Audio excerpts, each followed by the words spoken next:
The grand hall of the Galactic Council stretched like a cathedral of chrome and crystal. Thousands of beings from hundreds of worlds sat in tiered seats that curved around the central platform. Their voices created a symphony of clicks, whistles, and electronic hums that filled the massive chamber.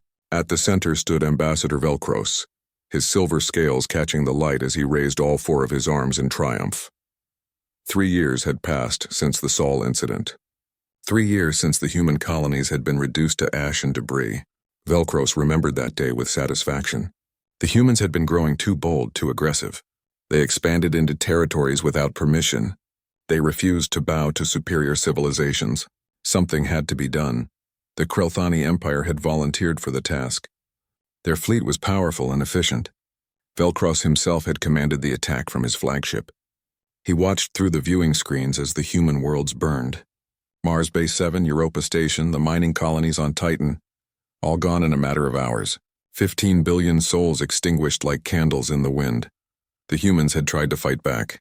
Their primitive warships launched missiles and fired their crude energy weapons.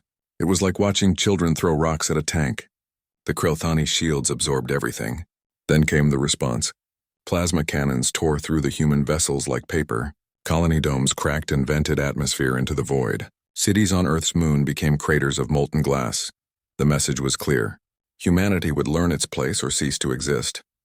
Within a week, the human government on Earth transmitted their surrender. They signed every document the Council demanded. They gave up all claims to space beyond their own moon. They promised to never build warships again. They would stay quiet and obedient. Now 3 years later, the Council gathered to celebrate. The ceremony was called the Festival of Harmony. Velcros found the name amusing. There was no harmony, only submission. But that was how the galaxy worked. The strong made the rules. The weak followed them or died. The human representatives sat in the lowest tier of seats. There were only 5 of them. They wore simple gray uniforms without decoration. Their faces showed no emotion. Velcros wondered what they were thinking. Did they hate him? Did they dream of revenge? It did not matter. Without their fleets and colonies, humans were nothing, just another broken species among thousands. The ceremony began with speeches from various council members. They talked about peace and cooperation. They praised the wisdom of the council's decisions. Some of the younger species looked uncomfortable when Velcros spoke about the Sol incident. He called it a necessary correction. A lesson in humility. The older species nodded in agreement. They had learned similar lessons long ago. After the speeches came the signing of new treaties. The humans would pay tribute to the council for the next 100 years. They would provide resources and labor. In return, they would be allowed to exist. One of the human representatives, a woman with gray hair and tired eyes, stood and walked to the platform. Her hand shook as she signed the document. Velcros smiled. This was order. This was how it should be. The celebration continued into the evening. Food and drink flowed freely. Delegates mingled and made deals. The humans left early without saying goodbye. No one noticed or cared. They were irrelevant now. Just another defeated race in the vast tapestry of the galaxy. Far from the council chambers, in a monitoring station on the edge of known space, a junior technician named Thrix watched his screens with growing concern. Thrix was a Viridian, a species known for their attention to detail. His compound eyes could detect patterns that others missed. For the past hour, something had been bothering him. There was an energy signature. It was faint, barely visible against the background radiation of deep space, but it was moving, and it was massive. Thrix ran the calculations 3 times. The object was enormous, larger than any ship in the Council database. It was also heading toward Council space at a steady pace. Thrix reported the anomaly to his supervisor. The supervisor dismissed it as a sensor glitch. Deep space was full of strange readings. It was probably just a rogue asteroid or a cloud of cosmic dust. Thrix should stop wasting time and focus on real threats. Thrix returned to his station, but he could not shake the feeling that something was wrong. He enhanced the image, pushing his equipment to its limits. For just a moment, the object became clear. It was not an asteroid. It was a ship. The largest ship Thrix had ever seen. Its hull was dark and angular, covered in what looked like weapon emplacements. Then the image vanished as the object disappeared from his sensors entirely. Thrix felt his blood run cold. Ships that size did not exist, and ships that could hide from military sensors definitely did not exist. He tried to track it again, but the signature was gone. Whatever it was, it had vanished into the darkness between stars. But Thrix knew it was still out there. Still moving. Still coming. In his luxurious quarters on the council station, Velcro celebrated with his senior officers. They drank Krelthani fire wine and told stories of past victories. The humans were forgotten. The galaxy was at peace. Everything was as it should be. Velcros raised his glass and made a toast to continued prosperity and the strength of the Krelthani Empire. None of them knew that in the darkness of space, something was watching. Something that had been building and waiting for 3 long years. Something that remembered every death, every destroyed colony, every humiliation. The humans had stayed quiet just as the council demanded. But silence did not mean acceptance, and the time for silence was about to end. The disappearances started small. A patrol ship here, a cargo vessel there. The Krelthani Empire controlled hundreds of systems, and ships went missing all the time. Pirates, navigation errors, mechanical failures. It happened. But after 3 months, the pattern became impossible to ignore. 47 ships had vanished without a trace. No distress signals. No debris fields. No survivors. They simply stopped responding to communications and were never seen again. The attacks, if they were attacks, were precise and clean. Military intelligence analyzed the locations and found something disturbing. All the disappearances occurred along the borders of former human territory. Commander Brell stood in the war room of the Krelthani military headquarters. He was a veteran of 30 campaigns and had never seen anything like this. The holographic display showed the missing ship locations as red dots. They formed a pattern almost like a net being drawn tighter. Brell's instincts told him this was no coincidence. He presented his findings to the High Command. Some agreed with his concerns. Others laughed. The humans! Impossible. They had no ships, no technology, no resources. Their military had been destroyed 3 years ago. What remained of humanity lived in poverty on reservation worlds, doing menial labor for their council masters. They were broken, defeated, harmless.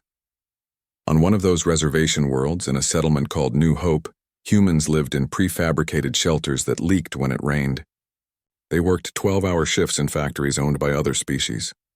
Their children went to schools where they learned that humanity had been arrogant and deserved its punishment. The council representatives watched everything, making sure the humans stayed compliant and defeated. But in the darkness between the shelters, away from the cameras and guards, something else was happening. Small groups gathered in secret. They spoke in whispers about hope and resistance. They passed around forbidden messages that came from somewhere in deep space. The messages contained coordinates and instructions.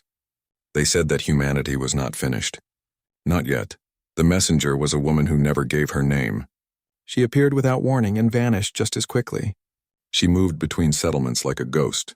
Some said she was military, one of the officers who refused to surrender. Others claimed she was just a legend, a story people told themselves to keep hope alive. But the coordinates she provided were real, and they led to supply caches hidden in abandoned stations. 3 years earlier, when the Krelthani fleet attacked, not all of humanity's military surrendered. Admiral Sarah Chen commanded the 3rd Deep Space Fleet, stationed beyond the outer colonies. When she received the surrender order from Earth, she made a choice. She refused. Her crew, 2,000 men and women, voted to follow her. They would not surrender. They would not forget. Chen led her fleet into the deepest parts of space, far beyond the reach of Council sensors. They found abandoned asteroid fields and dead systems where no one ever looked. There, in the darkness and silence, they began to build. Every ship in the fleet was cannibalized for materials. Engineers worked around the clock. Resources were stretched to breaking point. But slowly, something new took shape. It was not just one ship they built. Chen knew one ship would not be enough. They needed a fleet, but humanity had nothing left. So they made do with what they had. 5 ships began to take form in those hidden construction yards.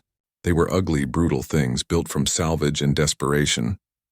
But they were also powerful in ways the Council had never imagined. The flagship, which Chen named Reckoning, was the largest. 5 kilometers of pure aggression, powered by experimental antimatter reactors that human scientists had been developing in secret before the war. The weapon systems broke every Council treaty and law. Rail cannons that could punch through any known shielding. Missile pods carrying warheads that could crack a planet. point defense systems so dense that nothing could get through. The crew called it a flying fortress. Chen called it a promise that humanity would not stay quiet forever, a promise that those who died would be remembered and avenged. Every person aboard had lost someone in the attacks. Parents, children, friends, lovers. They worked with the fury of the bereaved and the determination of the damned. Back in Council space, the disappearances continued. A Krelthani supply convoy vanished while traveling through the outer rim. This time there was a sensor reading, just for a fraction of a second. A massive energy signature appeared and then disappeared. The sensor officer who detected it ran the analysis 17 times, certain there was a mistake. But the data was clear. Something huge had been there. The report reached Commander Brell within hours. He took it directly to the Emperor himself. The Emperor listened but remained unconvinced. Even if the humans had built something which was impossible, they would not dare attack the Krelthani Empire. They had seen what happened to those who opposed the Council. They had watched their worlds burn. No species was that foolish, but the Emperor agreed to increase patrols along the border. More ships were deployed. Sensor arrays were upgraded. If something was out there, they would find it and destroy it. The Krelthani military was the most powerful force in the galaxy. They had crushed countless rebellions. One more would make no difference. On the hidden construction station, Admiral Chen stood on the bridge of the reckoning and watched the final systems come online. The ship hummed with power. Around her, the crew worked with quiet efficiency. They were ready. 3 years of work, 3 years of sacrifice, 3 years of preparation. Now it was time. Chen opened a channel to the other 4 ships in her small fleet. Their captains appeared on her screen. Each one had their own story of loss and survival. Each one had chosen to fight rather than surrender. They looked to her for orders, and she did not disappoint them. The first phase was complete. The Krelthani knew something was coming. Now it was time to make them afraid. The message arrived simultaneously on every Krelthani military frequency in known space. It overrode encryption, bypassed firewalls, and burned itself into the memory of every receiver. Communications officers across the Empire stared at their screens in shock. The message was simple and terrifying in its simplicity. A countdown clock, 72 hours. Below it, a set of coordinates pointing to a neutral system on the edge of Council space. Nothing else. No demands. No explanation. Just the clock, ticking down with mechanical precision. The implication was clear. Someone was issuing a challenge. Someone wanted a fight. The Krelthani High Command erupted into chaos. Half the officers insisted it was a human trick, a desperate bluff from a broken species. The other half demanded immediate mobilization. The Emperor called an emergency council session. Representatives from a dozen species gathered to view the message and debate its meaning. Most agreed it had to be the humans. No other species would dare. Commander Brell compiled every piece of intelligence they had, 47 missing ships, 12 destroyed outposts along the border, strange energy signatures detected and lost, rumors from the human settlements about messages from deep space. The pattern was undeniable. The humans had been planning something for 3 years. Now they were ready to reveal it. The Emperor addressed the Council with confidence that he did not entirely feel. The Krelthani Empire would respond to this insult with overwhelming force. The Third Fleet would deploy to the coordinates and deal with whatever pitiful force the humans had assembled. It would be a demonstration of power, a reminder to all species of what happened to those who challenged the Council. The vote was unanimous. The humans would be taught another lesson. The Third Fleet was legendary in Krelthani military history. 200 warships, including 3 massive dreadnoughts, each one capable of destroying a planet. The fleet had crushed rebellions on 17 worlds. It had never been defeated. Fleet Admiral Korvax, a veteran of 40 years, took command personally. He viewed this deployment as a formality, a waste of resources to swat an insect. As the countdown continued, the galaxy watched with mixed feelings. Some species secretly hoped the humans would put up a fight, even if it was futile. They remembered their own defeats at Council hands. Others bet on how quickly the Krelthani would end it. Most agreed it would be over in minutes. The humans had nothing that could threaten a Council fleet. Aboard the Reckoning, Admiral Chen gathered her crew in the main hangar. 2,000 faces looked up at her, faces marked by 3 years of hard work and harder memories. She did not give them a rousing speech. She did not need to.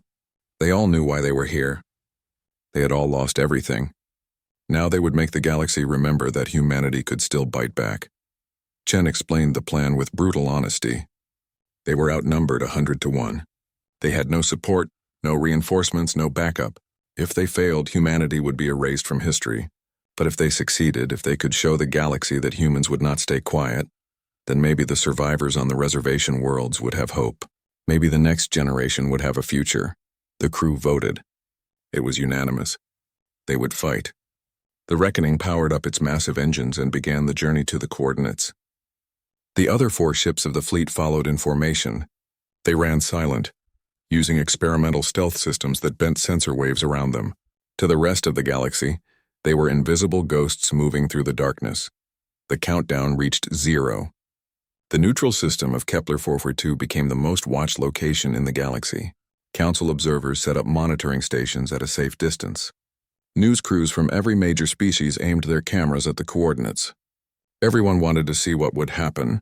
Everyone expected the same outcome. The Krelthani would win. The humans would die. That was how it always went.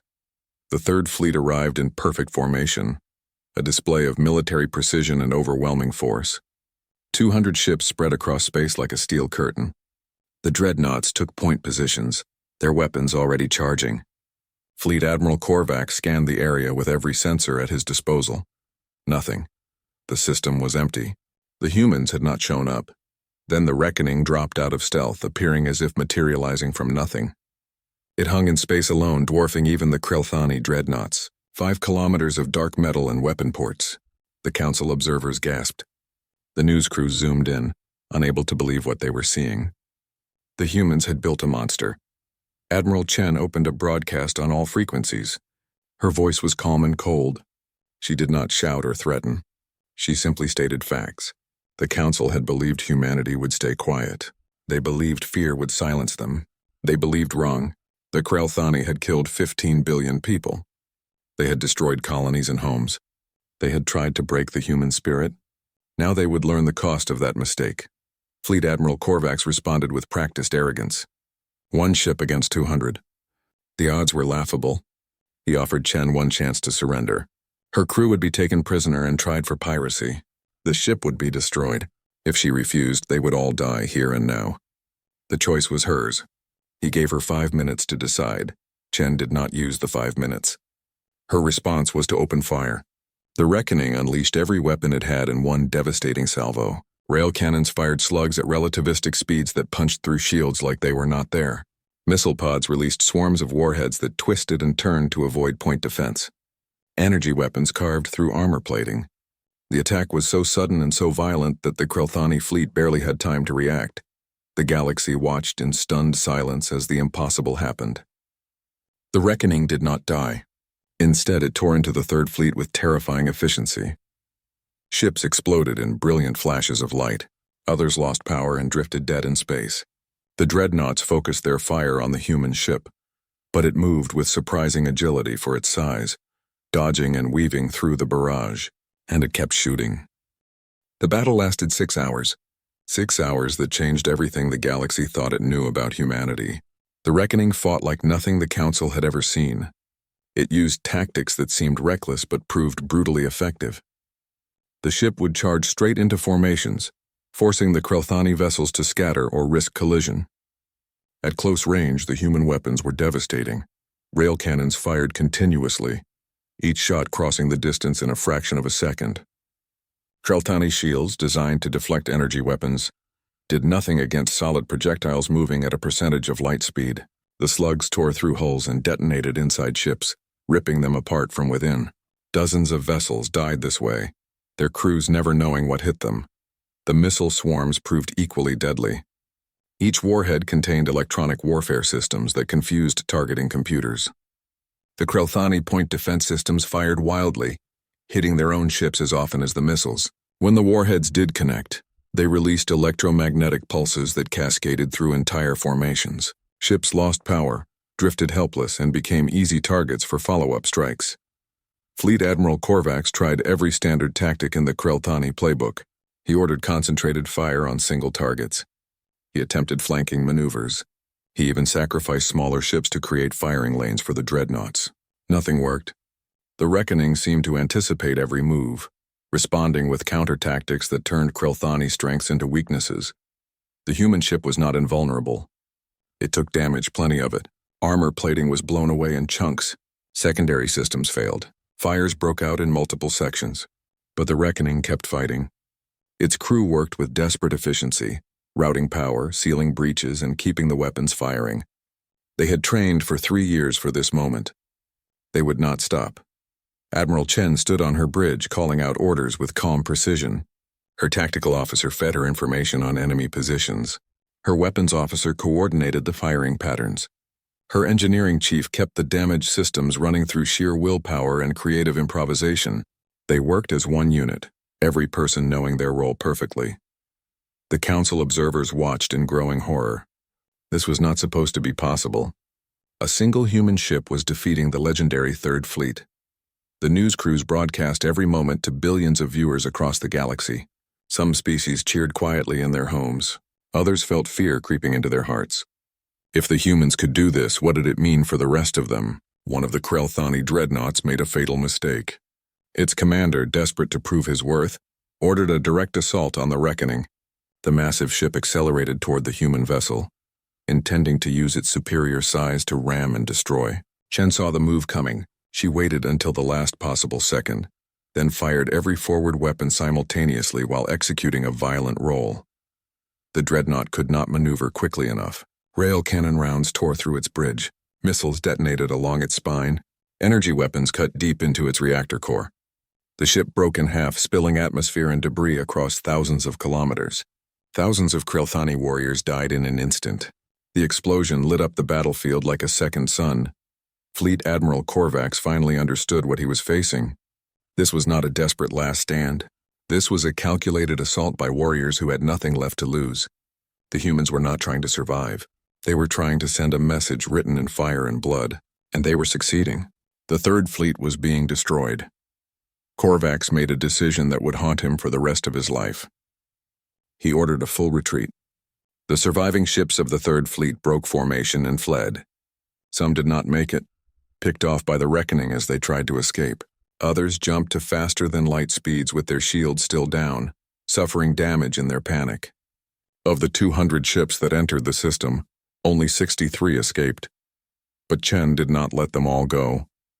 She deliberately left one ship intact, a heavy cruiser that had wisely stayed at the edge of the battle. She opened a channel to its captain. Her face appeared on screens throughout the surviving Krilthani fleet. She looked tired, but her eyes burned with cold fire. She had a message to deliver, and every species in the galaxy needed to hear it. Chen spoke directly to the Krilthani captain, but her words were meant for the entire council. She told them that humanity remembered. Every colony burned, every life lost, every child who died screaming in the void. They remembered, and they would never forget. The council had believed that fear would make humanity submit. They had believed that overwhelming force would break the human spirit. They were wrong. Humanity had stayed quiet for 3 years, not out of fear but out of necessity. They needed time to build, to prepare, to plan. Now they were ready. The Reckoning was just the beginning. Chen told the Krilthani captain to return to his empire and tell them what he had seen. Tell them that the humans were coming. Tell them that every death would be answered. Tell them that silence was over. The surviving Krilthani ships jumped away, carrying their message of defeat. The Reckoning remained in the Kepler 4 and 42 system for another hour, making repairs and recovering what resources it could from the wreckage. The council observers watched, not daring to approach. News crews broadcast footage of the human ship moving slowly through the debris field of its enemies. Finally, the Reckoning activated its stealth systems and vanished. One moment it was there, solid and real. The next moment it was gone as if it had never existed. But the wreckage remained.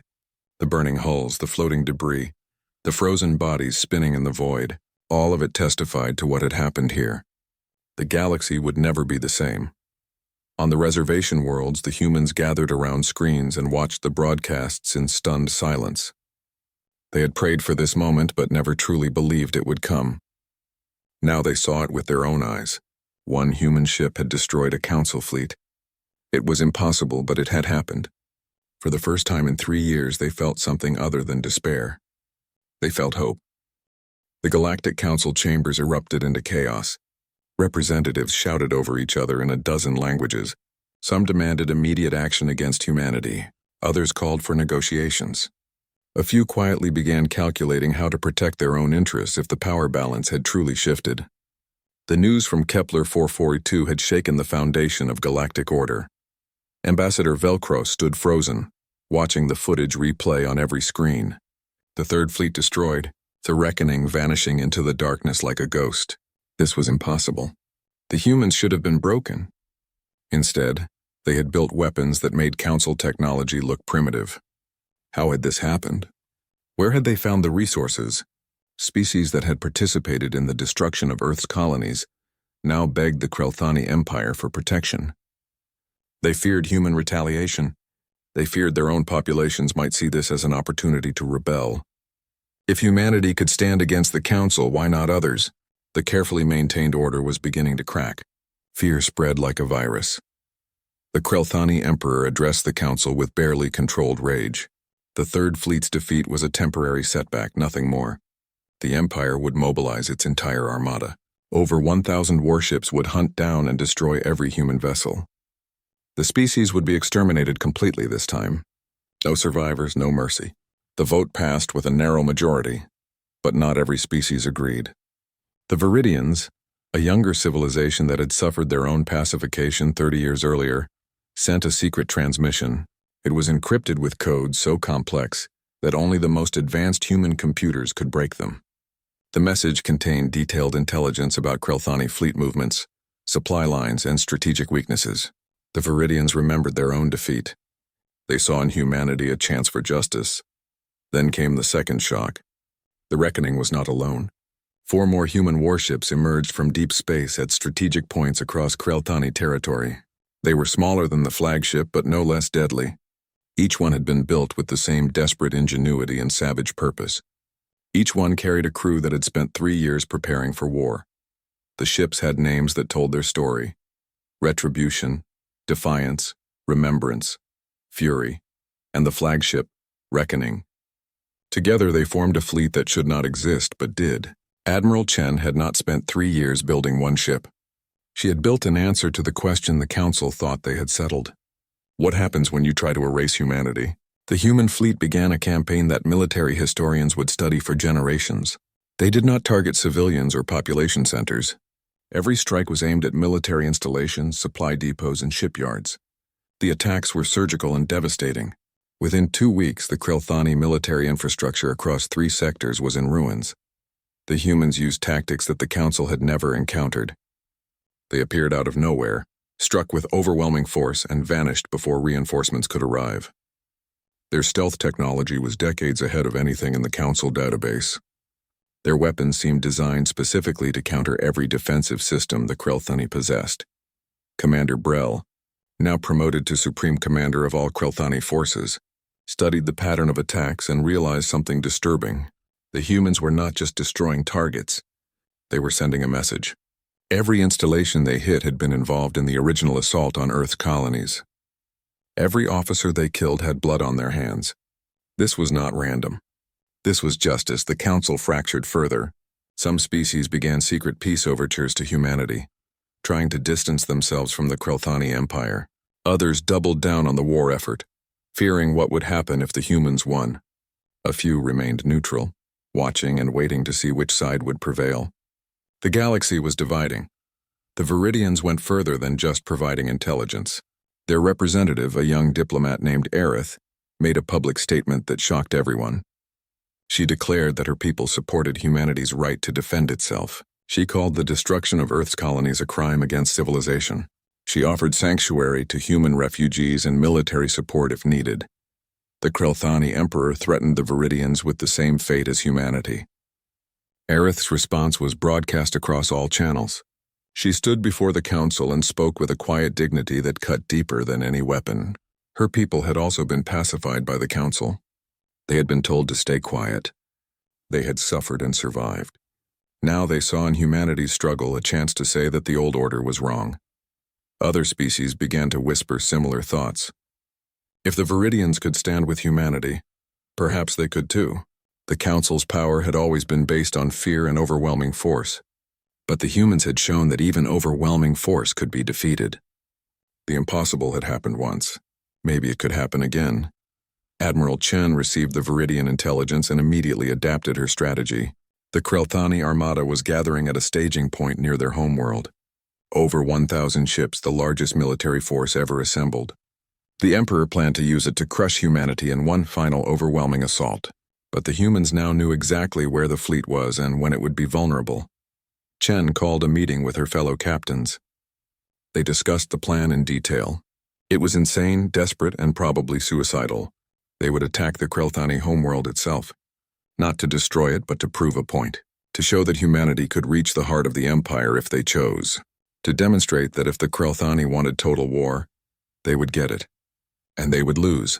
The captains voted. It was unanimous. They had come too far to stop now. They had lost too much to turn back. The human fleet set course for the Krelthani homeworld, preparing for the battle that would decide the fate of their species. Behind them, across the galaxy, humans on the reservation worlds watched and waited. They could not fight, but they could hope. And hope was something they had not felt in 3 long years. The human fleet emerged from faster-than-light travel at the edge of the Krelthani home system. Before them lay the beating heart of the Empire, a world of gleaming cities and orbital platforms, shipyards that stretched for thousands of kilometers, defense stations that bristled with weapons, and between the humans and their target, the entire Krelthani armada, 1,000 ships arrayed in defensive formations that had been perfected over centuries. Supreme Commander Brel stood on the bridge of the Imperial flagship and watched the human ships appear on his sensors. 5 vessels against 1,000. The odds were absurd. Even with their advanced technology, the humans could not win this battle. But Brel felt no satisfaction. He had studied these humans for months now. They did not do anything without purpose. This was not a suicide mission. This was something else. Admiral Chen opened a broadcast to every ship in the system, every station and every receiver on the planet below. The Krelthani people deserved to see this. They deserved to know what their empire had done and what it had cost them. She began with a simple statement. 3 years ago, the Krelthani fleet destroyed Earth's colonies. 15 billion people died. Men, women, children. Entire families erased in hours. Chen played footage from the attacks. Not propaganda or edited clips, but raw recordings from the colonies as they died. Children crying for their parents. People burning in their homes. Ships exploding with families still aboard. The images were brutal and unforgiving. Billions of Krelthani citizens watched in horror. Many had never seen this footage. Their government had told them the humans were aggressors who needed to be stopped. Now they saw the truth. Then Chen made her point clear. The human fleet could destroy the Krelthani homeworld right now. Their weapons were powerful enough. Their targeting systems precise enough. They could turn the planet below into a burning wasteland, just as the Krelthani had done to Earth's colonies. But they would not, because humanity was not like the Krelthani Empire. Humanity remembered what it meant to be civilized. The human fleet positioned its weapons on military targets only. Shipyards, defense platforms, command centers. Not cities, not civilian areas, not homes where families lived. Chen gave the Krelthani Emperor a choice. Surrender now and face justice for war crimes, or watch as his military infrastructure burned and his empire crumbled from within. She gave him 10 minutes to decide. The Emperor refused. He ordered the armada to attack. Pride and rage overruled wisdom. The 1,000 ships began their advance, weapons charging, shields at maximum. The human fleet did not move. They held position, waiting. Brel watched his sensors and felt cold certainty settle over him. The humans wanted the Krelthani to attack. They had planned for this.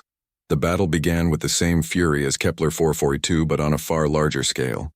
The human ships used every tactic they had learned, every weapon they possessed. 3 of the 5 vessels were destroyed within the first hour, their crews fighting to the last breath. But they took dozens of Krelthani ships with them. And the Reckoning and Defiance continued to fight with desperate skill. On the planet below, something unexpected happened.